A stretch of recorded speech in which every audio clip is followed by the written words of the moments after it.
एक बात मुझे सच सच बताना, तुम्हें अगस्त मंथ के लिए मैंने कुछ टारगेट दिया था, जहां पे मैंने अकाउंट्स के 3 चैप्टर, आपके इकोनॉमिक्स के 3B तक और ओसी के 3 चैप्टर्स और एसपी के मैंने 3 से 4 चैप्टर्स तक के टारगेट मैंने क्या दिए थे। अब मुझे ये चीज बताना, क्या ये आपके टारगेट अचीव हो गए? क्या ये चैप्टर्स आपने कंप्लीट कर लिए? अगर नहीं कंप्लीट किया और अगर आधा भी नहीं कंप्लीट हुआ, तो अब ये समय आ चुका है कि जहां पर अब आपको अपनी एग्जामिनेशन के लिए सीरियस हो जाना चाहिए। अब आप ये सोच रहे होंगे कि भाई अगस्त है, फिर इसके बाद सितंबर चालू होगा, अभी बहुत टाइम है बोर्ड एग्जामिनेशन के लिए। नहीं, यही एक सबसे बड़ी गलती है आपकी सोच में। अब आपको ये लग रहा होगा ना कि भाई अगस्त है, ठीक है ना, चला जाएगा ना, सितंबर कर लेंगे। नहीं, लेकिन चीज क्या होगी मालूम है क्या? चीज यही होगी ज्यादा कि अगर ये अगस्त खत्म भी हो जाता है, फिर उसके बाद आपके सितंबर में इन चैप्टर्स का बैकलॉग बन जाएगा और फिर आपका जो करंट सिलेबस रहेगा वो तो कंप्लीट करना होगा, लेकिन साथ ही साथ ये जो बैकलॉग वाले चैप्टर्स हैं, इन बैकलॉग वाले चैप्टर्स को भी आपको कंप्लीट करना पड़ेगा, जिससे आपके ऊपर प्रेशर बहुत ज्यादा बन पाएगा। और अगर आप ये सोच रहे होंगे कि सर हमारे पास अक्टूबर नवंबर भी तो है, ठीक है मेरे दोस्त, मान लिया तेरे पास अक्टूबर भी है, नवंबर भी है, दिसंबर भी है, तो पढ़ना चालू करेगा जनवरी में, पढ़ना चालू करेगा, मिड ऑफ द जनवरी में चालू करेगा। लेकिन एक चीज मैं बोलता हूं ना कि जनवरी का मंथ आ जाएगा ना, तब तो ये सोचेगा कि भाई ये इतनी जल्दी जल्दी टाइम चला गया, पता ही नहीं चला साल कब खत्म हो गया, और सिलेबस इतना सारा, अब मैं कवर करूं तो करूं कैसे? और फिर तुझे एंजाइटी होने लगेगी, तेरे को स्ट्रेस बढ़ने लगेगा, तेरा प्रेशर होने लगेगा, फिर एकदम तो अलग माहौल में चला जाएगा, जो याद कर रहा वो भी भूलता जाएगा और एकदम अंडर कॉन्फिडेंट चला जाएगा। फिर भगवान के सामने बोले भगवान बस पास करा दे, मैं 2 किलो लड्डू चढ़ाऊंगा, यही चीज होगी। ठीक है, अगर चाहता है ये चीज ना हो तो भाई जो चीजें मैं यहाँ पे बता रहा हूँ उन चीजों को फॉलो कर। ठीक है, सीधी सीधी बात करता हूँ। आप अगस्त में, अगर अभी भी मैं बात करूँ, पूरा अगस्त नहीं खत्म हुआ, अभी भी मेरे पास 8 दिन है, और इस 8 दिन में मैं क्या कर सकता हूँ? मैं मेरे सिलेबस को कंप्लीट करने का कोशिश कर सकता हूँ। अब यहाँ पे अगर मैं बोल रहा हूँ, हो सकता है कि ये जो पूरे चैप्टर्स जितने बचे हुए पूरे चैप्टर्स नहीं हो, लेकिन कुछ चैप्टर्स तो होंगे। तो इसलिए अब मैं क्या कर रहा हूँ, मैं इन चीजों को मैं क्या कर सकता हूं, मैं आपकी 3 कैटेगरीज में क्या डिवाइड कर दे रहा हूं। कितने कैटेगरीज में डिवाइड करूंगा? 3 कैटेगरीज में क्या डिवाइड कर दे रहा हूं। सबसे पहली चीज अगर मैं बात करूं, पहला कैटेगरी है मस्ट डू, मतलब करना ही है इन चैप्टर्स को। ठीक है, फिर अगर मैं बात करूं, फिर उसके बाद अगर मैं बात करूं, अगर टाइम मिला तो करना है। ठीक है, और तीसरी चीज अगर बात करूं, अब भी चैप्टर्स को छुओ मत। समझ में आ गया? अब इस तरीके से हम क्या करेंगे, हम इन 3 कैटेगरीज में इन चैप्टर्स को डिवाइड क्या करेंगे, जितने भी हमारे बैकलॉग वाले चैप्टर्स यहाँ पे क्या बच गए। अब यहाँ पे सबसे पहली चीज मैं जो बात करूँ, मैं अकाउंट्स की बात करूँ। अकाउंट्स में मैंने आपको 3 चैप्टर्स का टारगेट दिया था। फर्स्ट वन वाज यार, पहला चैप्टर क्या था? पहला चैप्टर था आपका फाइनल अकाउंट्स।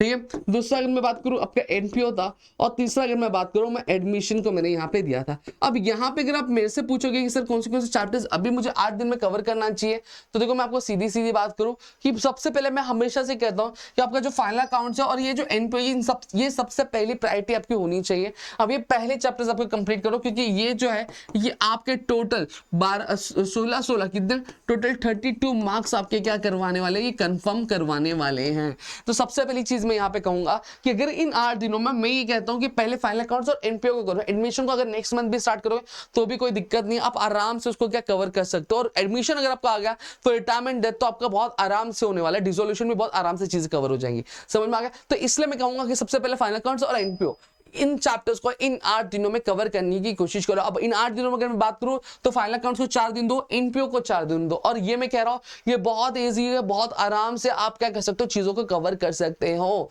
ऑलरेडी मेरी फाइनल अकाउंट्स की भी वीडियो अवेलेबल है, एनपीओ भी मैंने सिखाया हुआ है, लाइव इस साल भी मैंने सिखाया हुआ है, please do check it out. अगर वो 4 से 5 सम जो मैंने कराया वो कर लिया, फिर उसके बाद बाकी के सम जो है प्रैक्टिस कर रहे हो, अगर वो कर लिया तो आपकी चीजें खत्म हो जाएंगी। स्टिल अगर और भी कुछ है तो आप मेरी जीत बैच से ज्वाइन कर सकते हो, वहां से भी आप चीजें आराम से कवर कर सकते हो। समझ में आ गया? फिर उसके बाद अब आती है हमारी बारी किसकी, हमारी बारी आती है आपकी ओसीएम की। क्या आती है हमारे पास? ओसीएम की बारी आती है। चलो अब ओसीएम यहाँ पे अगर मैं बात करूं, चलो देख लेते हैं। अब ओसीएम में अगर मैं बात करूं, देखो सबसे पहले अगर मैं यहाँ पे आपको कवर करने की बात करूं तो आपको पहला चैप्टर कर लो और तीसरा चैप्टर पहले कर लो। समझ में आ गया? पहला चैप्टर और तीसरा चैप्टर कवर कर लो। सेकंड चैप्टर के लिए अगर कोई ज्यादा स्ट्रेस आ रहा, कोई दिक्कत आ रही तो मुझे नीचे कमेंट सेक्शन में कमेंट करना, मैं कुछ कॉमन पॉइंटर्स जो ऑलरेडी मैंने पहले भी दिए हुए वो मैं आपको दूंगा, फिर उसके बाद सेकंड चैप्टर कवर करना। समझ में आ गया? ठीक है, अब देखो यहाँ पे जो कवर भी कर रहे हो तो मैं ये नहीं बोल रहा हूँ कि बस अंधाधुंध कवर कर दें। जैसे आप अकाउंट्स कर रहे हो तो अकाउंट में सबसे पहली चीज कंसेप्ट पे ध्यान देना।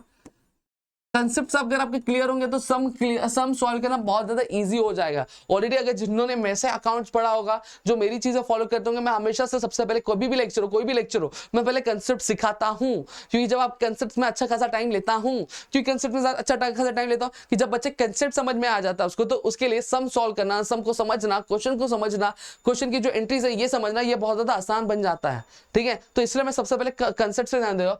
कंसेप्ट के बाद मैं यहाँ पे कहूंगा कि आपको क्या जाना चाहिए, आपको सॉल्व एग्जांपल पे जाना चाहिए।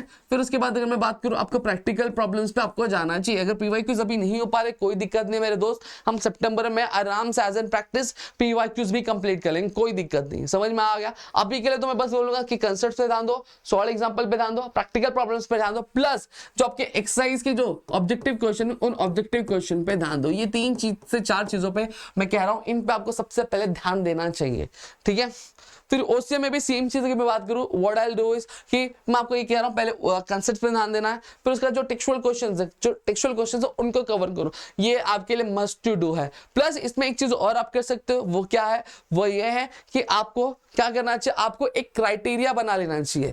ठीक है, जहां पर आप क्या करोगे, आप पहले रखोगे कंसेप्ट पे टिक करोगे, फिर उसके बाद अगर कंसेप्ट जब हो गए तो फिर आपको क्या करना है, आपको आके एक्सरसाइज क्वेश्चन पे टिक करना है। एक्सरसाइज क्वेश्चन हो गया, फिर एक पीवाईक्यू की बुक अब लॉन्च हो रही है बहुत सारी। ठीक है, तो पीवाईक्यू की बुक पे आपको क्या कर लेना है, टिक, पीवाईक्यू की बुक ले लेनी है, उस पीवाईक्यू भी इसका खत्म कर देना है। ठीक है, इस तरीके से ओसीएम लेके चलना है, और इसी तरीके से आपको एसपी भी लेके चलना है। एसपी के स्टार्टिंग के जो चैप्टर है थोड़े से लेंदी है, बट इजी टू अंडरस्टैंड है, इजी टू रिमेंबर है, अगर आप उसको कंसेप्ट वाइज पढ़ते हो तो।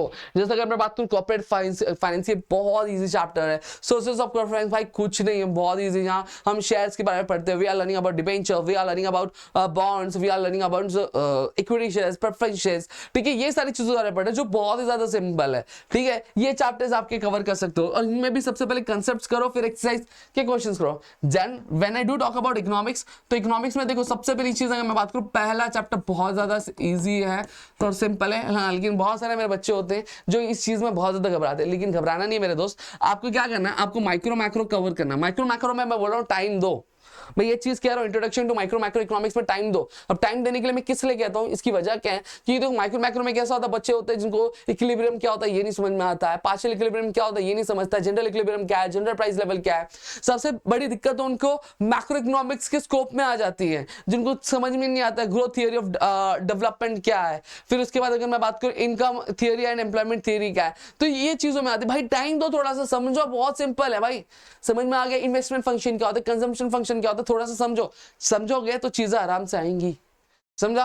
फिर उसका सेकंड चैप्टर तो बहुत इजी है भाई, यूटिलिटी एनालिसिस आता है और फिर डिमांड एनालिसिस आ जाता है। हाँ, इलास्टिसिटी थोड़ा सा डिफिकल्ट है, कोई दिक्कत नहीं है, लेकिन पहला मैं कहूंगा इहा दुहा तिया, ये स्टार्टिंग के 3 चैप्टर्स करो, 3B अगर अगले भी होता कोई दिक्कत नहीं है मेरा, समझा। लेकिन ये 8 दिन है, इस 8 दिन में आपको ये जो मैंने पहले प्रायोरिटी वाले बताया ना, इन पहले प्रायोरिटी वालों को आपको क्या पहले खत्म करना चाहिए। आप थोड़ा सा यहाँ पे ध्यान देना। देखो अब यहाँ पे मैंने आपको प्लानिंग तो बता दी कि पहले कौन से चैप्टर्स करने चाहिए। अब ये 8 दिन है, इस 8 दिन में आपको कैसे करना है ये आपको डिसाइड करना है।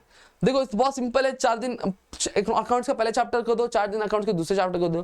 फिर उसके बाद अगर मैं बात करूँ, अब यहाँ पे चैप्टर्स है, जैसे फॉर एग्जाम्पल अगर मैं बात करूँ, पहला चैप्टर तो पढ़ा ही होगा थियरी का, ठीक है। अब ओसीएम का पहला चैप्टर पढ़ा होगा, एसपी का थोड़ा पढ़ा होगा, इकोनॉमिक्स का थोड़ा पहला चैप्टर का पढ़ा ही होगा।